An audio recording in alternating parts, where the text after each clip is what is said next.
Music. On October 5th, she's revealing the disturbing truth. The failed clones, the FBI threats, and the dark secret that made her refuse millions to return. Sigourney Weaver was born on October 8, 1949, as Susan Alexandra Weaver. Her family was already famous. Her father, Pat Weaver, was a big name in television.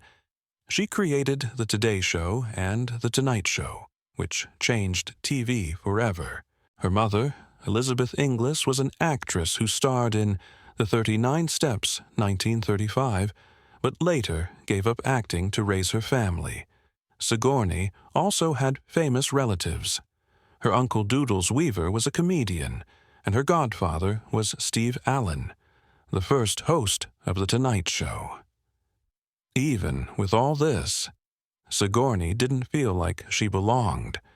Her parents were busy with their careers, and she often felt ignored. She once said she was like a little girl in a big house with no one to talk to. She wasn't the type to rely on her family's success instead of chasing acting. She went to Stanford University to study English literature. She didn't live a normal college life. She actually lived in a treehouse, with her boyfriend played the flute, and dressed in elf costumes for fun. She did some acting in school, plays like A Streetcar Named Desire. But she thought being an actress was silly. That changed when she traveled to Israel after college to work on a farm. She realized how much she missed storytelling, so she decided to apply to Yale School of Drama. Yale wasn't easy. She had classmates like Meryl Streep, who was always getting the best roles, while Sigourney got stuck playing old ladies, which was kind of insulting for someone in their early 20s. The professors didn't believe in her. One even told her, "You have no talent. You should leave." Instead of giving up, she became determined to prove them wrong. Before all that, something big happened when she was 14. She changed her name. She found the name Sigourney in The Great Gatsby and thought it suited her better. She was already 5'11" by 6th grade, and she felt like Susan didn't fit someone so tall.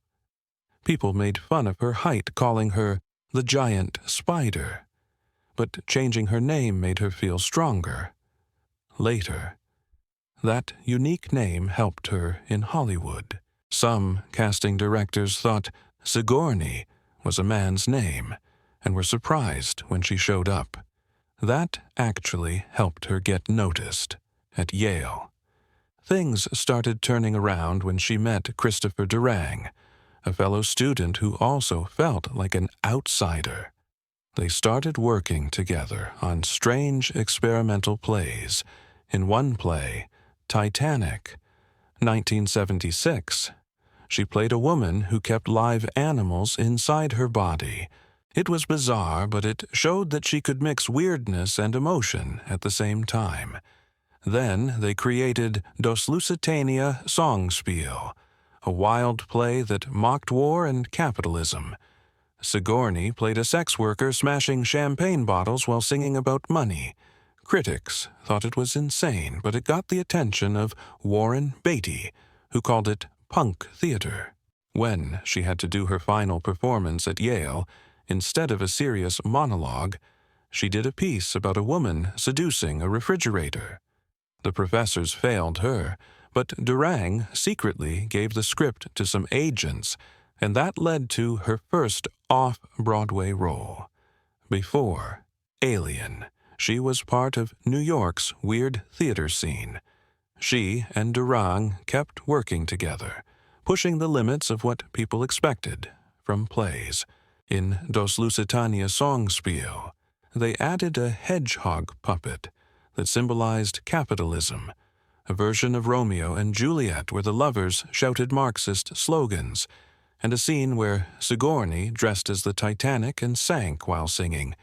Most critics hated it, but it became a cult hit.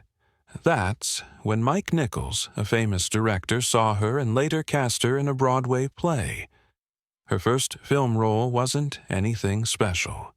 She was in Annie Hall, 1977, for 6 seconds. She had no lines and was just standing in a trench coat next to Woody Allen and Diane Keaton. She later joked, "I made $50 and spent it on a sandwich." It was embarrassing, but it ended up helping her. The casting director Juliet Taylor remembered her and later suggested her for Alien. And because no one expected the girl from Annie Hall to fight a monster, it made her performance in Alien even more surprising. Fans started playing a game called Where's Sigourney?, trying to spot her in Annie Hall. It was kind of funny. Her first big moment in movies was just standing there in the background, but soon she wouldn't be in the background anymore. She was about to become one of the biggest stars in science fiction history. Sigourney Weaver's role in Alien changed sci-fi forever. But it almost didn't happen. The original script in 1976 didn't specify the characters' genders, but early drafts used male pronouns. No one expected the lead to be a woman. When director Ridley Scott and 20th Century Fox president Alan Ladd Jr. decided to make Ripley female, it was a huge risk. At just 29, Weaver was an unknown actress. She wasn't even the first choice. Meryl Streep and Glenn Close were considered, but Weaver got the role. She played Ripley in a way no one had seen before. She wasn't weak. She wasn't waiting to be saved. She was smart, tough, and knew how to survive, but Hollywood didn't respect that. She was only paid $35,000, while co-star John Hurt made $250,000. Fox didn't even want her at first. They thought a female action hero wouldn't work. Scott had to prove them wrong. He made her train with ex-Marines so she looked strong and confident handling machinery. The risk paid off. Audiences were shocked when the male captain, played by Tom Skerritt, died first. Ripley wasn't just a side character. She was the last one standing. Sigourney Weaver's Oscar nomination for Aliens in 1987 was something no one expected. Back then, Hollywood didn't take sci-fi seriously. The Academy mostly gave awards to emotional dramas or romance films, not action-packed movies with aliens and explosions. But Weaver's performance as Ellen Ripley was too powerful to ignore. She wasn't like the other nominees that year who played women dealing with heartbreak or personal struggles. Ripley was different. She was strong, smart, and fearless. She led soldiers into battle, fought off terrifying creatures, and protected a little girl. She showed strength and emotion at the same time, something rare in action movies. But in the end, Weaver didn't win the Oscar. It went to Marlee Matlin for Children of a Lesser God, who made history as the first deaf actor to win. Many believed Weaver had been robbed because the Academy still didn't respect science fiction. But her nomination alone changed things. Years later, when Sandra Bullock won an Oscar for Gravity, people saw it as proof that Weaver had helped open the door for women in action films. 2 years later, in 1989, Weaver did something no one had ever done before. She won 2 Golden Globes in one night, one for Gorillas in the Mist, where she played real-life scientist Diane Fossey, and one for Working Girl, where she played a ruthless boss. No actor had ever won 2 acting awards in the same night before, and no one has done it since. These 2 roles showed just how talented she was. In Gorillas in the Mist, she completely transformed into Fossey, a woman who dedicated her life to protecting gorillas. Weaver spent months studying Fossey's behavior, even living among real gorillas. The experience was tough. She got sick with dysentery while filming in Rwanda and refused to use a stunt double for dangerous scenes. In Working Girl, she played the complete opposite. a manipulative, arrogant executive who steals credit from her assistant. She made the character so believable that people in Hollywood said she must have been channeling every horrible boss they had ever met.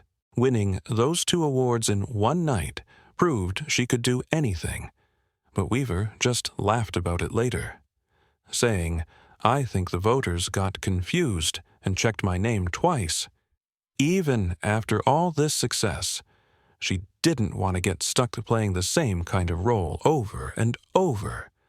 After Aliens, Hollywood kept offering her tough action roles, but she turned them down. She didn't want to be typecast. She even refused Total Recall and The Silence of the Lambs, both of which became massive hits. Instead, she chose movies that challenged her in different ways. She played a quiet, unhappy housewife in The Ice Storm, which won her a BAFTA.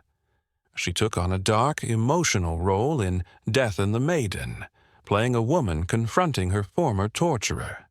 The role was so intense that the director called it emotional surgery.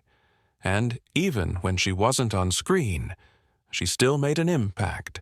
She lent her voice to Wall-E, proving she could captivate audiences without even being seen. But sci-fi always pulled her back. She returned for Alien 3, but only on her terms. She demanded that Ripley's story be meaningful, not just another sequel with mindless action. She wanted her character's death to have purpose. Still Sigourney, Weaver's time on Alien 3 was nothing but a nightmare. The original idea for the movie was completely different from what ended up on screen. At first, the story took place on a wooden monastery planet, where a group of monks lived in isolation. They believed Ripley was some kind of divine test, and when the xenomorph appeared, they thought it was their punishment for sin. This version, written by Vincent Ward, was greenlit by Fox in 1990. It was filled with eerie religious imagery, hand-carved wooden corridors, candle-lit rituals, a slow-burning horror that mixed faith with fear. But just 3 weeks before filming, the studio scrapped the entire thing. The script was thrown out. The sets were halfway built, but now the movie had no story. Fox panicked because test audiences hated the idea that Newt, the little girl from Aliens, was killed off-screen. So, at the last minute, they switched everything to a prison planet setting instead. This wasted millions of dollars, and the whole production became a mess. Weaver later said, "This was the moment when Hollywood stopped taking risks and started making movies just to avoid financial losses." To direct this chaos, Fox hired David Fincher. He was only 28 years old and had never made a feature film before, just music videos. And from the start, the studio controlled everything he did. Every morning, he had to fight with executives just to shoot the scenes his way. He was working with a script that had been ripped apart and rewritten over and over. Earlier drafts included one from cyberpunk writer William Gibson, which focused on Cold War bioweapons, and another from Near Dark's Eric Red, which was more horror-focused. In the end, none of that remained. The movie borrowed pieces from a Prison Break draft, written by Walter Hill, but the spiritual, eerie elements of Ward's monastery script were completely gone. Fincher's dark, unsettling style was constantly rejected by the studio. He wanted the opening credits to show Newt's autopsy, making Ripley's grief feel real and painful. But Fox cut it, saying it was too depressing. On set, some crew members mocked him, and one producer even told him, "You could piss against a wall for 2 hours and call it Alien 3. It'll still make $30 million. Fincher was so frustrated that after the movie, he left Hollywood for a while. When he came back, he refused to let studios control his films, which is why movies like Seven happened his way on his terms. Weaver had her own battles. Ripley was completely transformed in Alien 3. She had a shaved head, wore plain prison clothes, and looked worn down from radiation exposure. To create this, look makeup artists used prosthetic glue on her scalp, but it caused severe allergic reactions.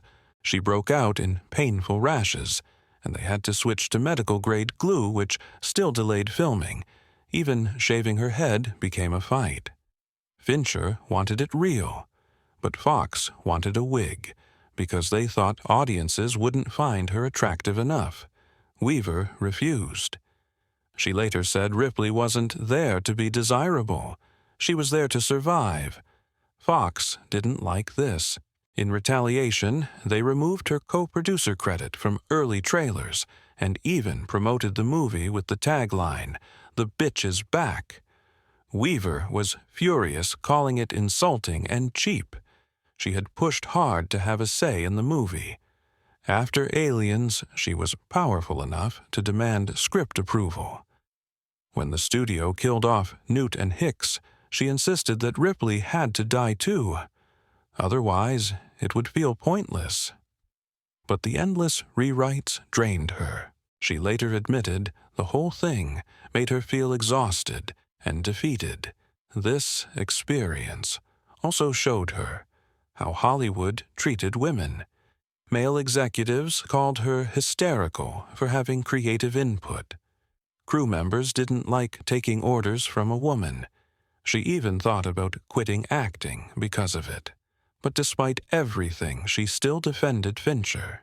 She believed the movie was buried under studio interference, but she saw the good in what Fincher was trying to do. Fincher himself wanted nothing to do with the movie after it came out.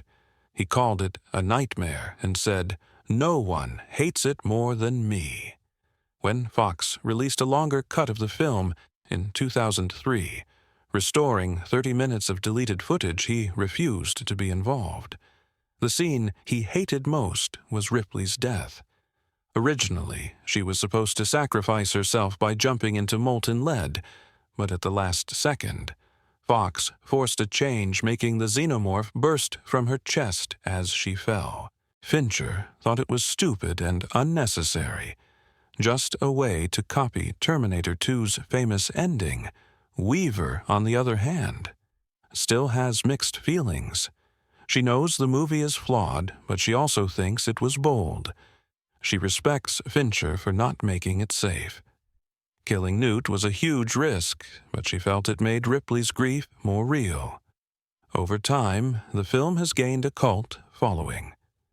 Some fans now appreciate its themes of corporate exploitation and bodily autonomy. Weaver believes it deserved better than the hate it got. Sigourney Weaver returned in Alien Resurrection, 1997, but this time she wasn't the same Ripley. She played a clone, Ripley 8, who wasn't fully human anymore. Scientists had mixed her DNA with the xenomorphs, giving her strange powers. She was stronger, faster, and had acid for blood. She could even sense the aliens, almost like she was one of them. Weaver wanted to show this in the way she moved. She didn't just walk, she stalked, crouched, and stared through people like a predator. In one scene, she even growled, "I'm the monster's mother." But Ripley 8 wasn't just dangerous. She was also lost. In one of the film's most disturbing moments, she found a lab filled with failed clones of herself. Twisted, deformed suffering. One of them begged her to kill it. She realized she wasn't just a copy of Ripley. She was something else entirely. Critics didn't like the film, saying it was too weird, but Weaver defended it. Ripley, she said, had changed. This was a new version of her, and she wanted to explore that. One of the most famous moments in the movie wasn't even planned to happen the way it did. There was a scene where Ripley had to throw a basketball over her shoulder without looking and make the shot. The director wanted to fake it with CGI, but Weaver refused. She spent weeks practicing training with an NBA coach. On the day of filming, the crew expected to be there all day, trying to get a perfect take. But then, on the very first try, she made it. Everyone on set was stunned. Ron Perlman, who was in the scene, completely broke character and shouted, "Holy shit!" They had to cut the scene quickly because his reaction wasn't in the script. People still talk about it, calling it one of the greatest flukes in movie history. Even Weaver joked, "I could have won a halftime show." In a movie full of CGI effects, this one real moment stood out. The film itself got a lot of hate when it came out, but over time people started to love it for how crazy it was. It had some truly strange moments, like a human xenomorph hybrid with big, creepy eyes. There was also a scientist talking to the aliens, like they were his pets, and then there was Weaver, fully embracing the madness. She had some ridiculous lines like, "Who do I have to fuck to get off this boat?" And in one scene, she even licked blood off Winona Ryder's face. She later said she liked the weirdness of it all. The director had a strange vision, and she respected that. Some scenes actually worked well, like the underwater chase where xenomorphs hunted the crew through flooded hallways. It was terrifying and intense. But then there were scenes that just didn't work, like the one where the hybrid alien gets sucked out into space through a tiny hole. Critics called it one of the worst CGI moments ever. Weaver admitted the movie had problems, but she didn't regret doing it. "It's not alien, but it's something," she said after. That Weaver made sure Ripley's story wouldn't be turned into a cheap action franchise. That's why she completely refused to be an Alien vs. Predator 2004. She thought the idea was ridiculous. "It's like making Jaws fight Godzilla," she said. She had already asked for Ripley to be killed off in Alien 3 because she didn't want the character to be brought back just for money. When Fox decided to make AVP, she was furious. She felt like they were destroying Ripley's sacrifice just to make a quick, brainless action movie. She even blamed AVP for ruining Ridley Scott's plans for a proper third Alien film. Over the years, she never changed her mind. She wanted Ripley to be remembered as a true sci-fi hero, not just another action figure in a franchise. Even though she was done with the movies, Weaver still found a way to bring Ripley back through video games. She returned to voice Ripley in Alien Isolation 2014, a game about Ripley's daughter, Amanda. The game's developers asked her to record dialogue for a special mission, where players could experience scenes from the original Alien. She even reunited with the original cast to make it feel real. Unlike the later movies, this game focused on fear and survival instead of action. Weaver loved that "This is the sequel Alien 3" should have been. She said fans were shocked. She agreed to do it since she had turned down so many Alien projects, but for her, this was different. Games let Ripley exist without Hollywood's baggage. She said, "At 61, Sigourney Weaver did something crazy." She played a 14-year-old Navigirl in Avatar: The Way of Water. No AI, no tricks, just her acting. James Cameron wanted her to move like a real teenager. She ran, climbed, and even made herself act awkward. To prepare, she read her old teenage diaries and worked with coaches to bring back that energy. For 13 years, no one knew who Kiri's father was. Some thought he was a human. Others thought it was a Na'vi warrior.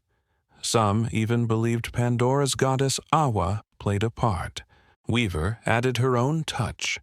She made up Kiri's connection with nature. One scene where Kiri bonds with underwater creatures wasn't in the script, but Cameron loved it. At first, people laughed at the idea of a 61-year-old playing a teen, but she proved them wrong. The visual effects team used massive amounts of data to make her look younger, but everything else was real. Then she became a villain in The Defenders, but not a normal one.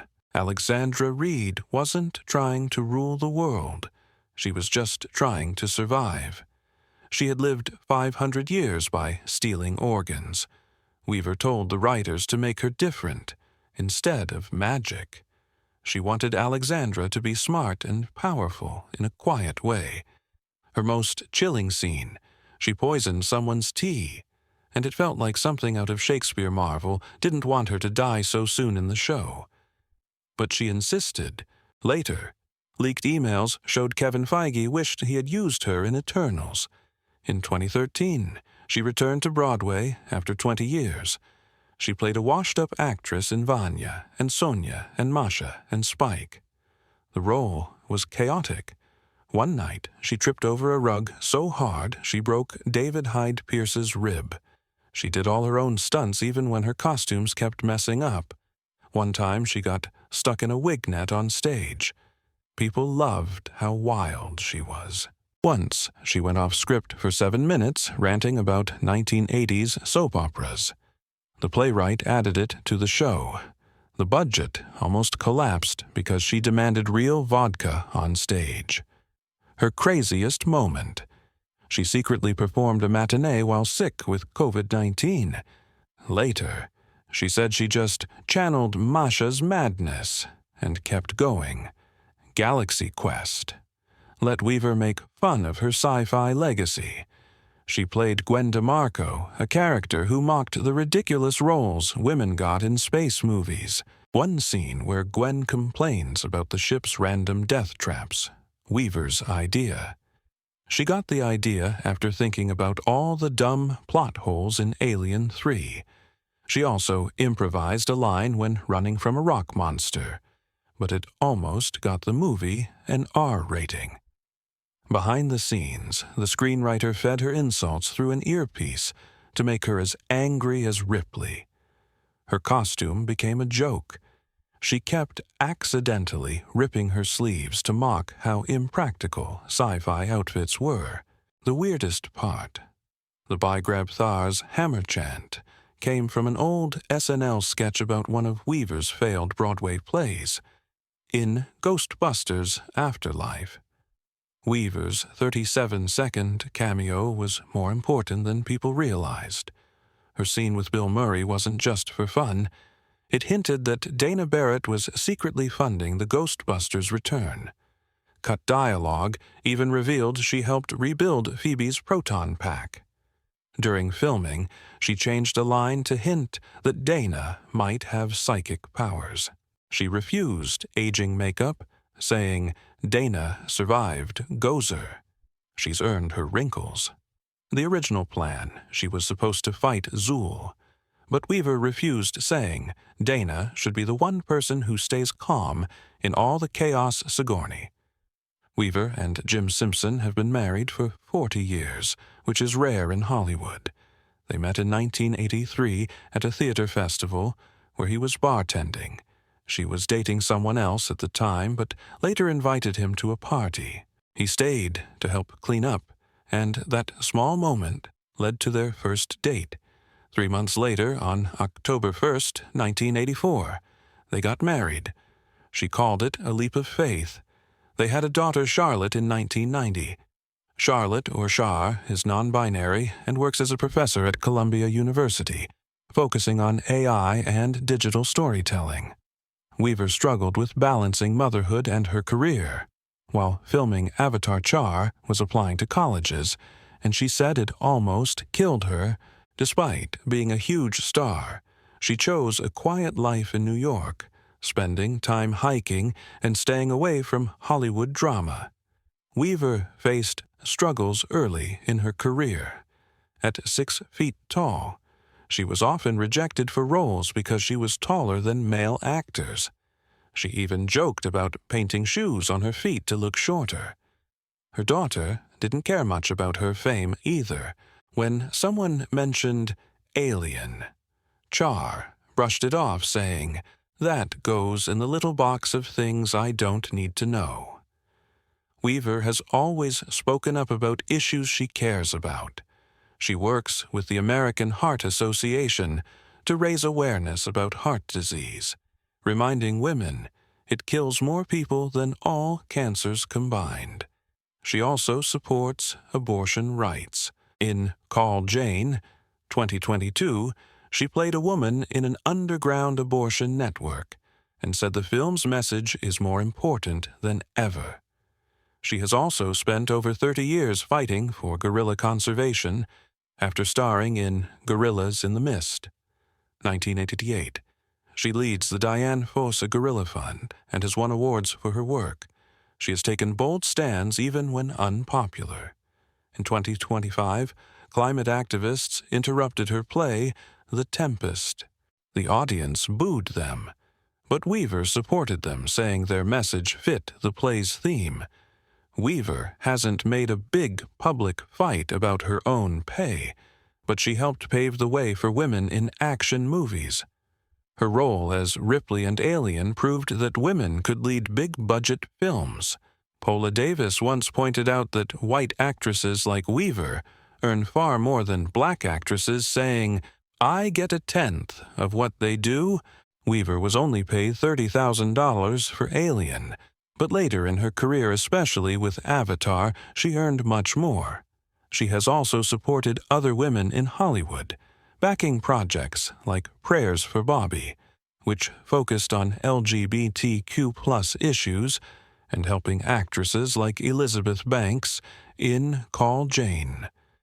Outside of Hollywood, Weaver has been a UN Goodwill Ambassador for years, speaking out on climate change, deforestation, and plastic pollution. She also helps fight addiction, stigma, and has worked for refugee rights.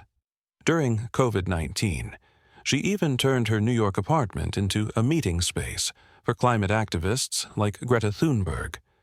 In 2015, she risked arrest while protesting the Keystone XL pipeline, saying, "Silence is complicity." For Weaver, activism isn't just talk, it's part of who she is.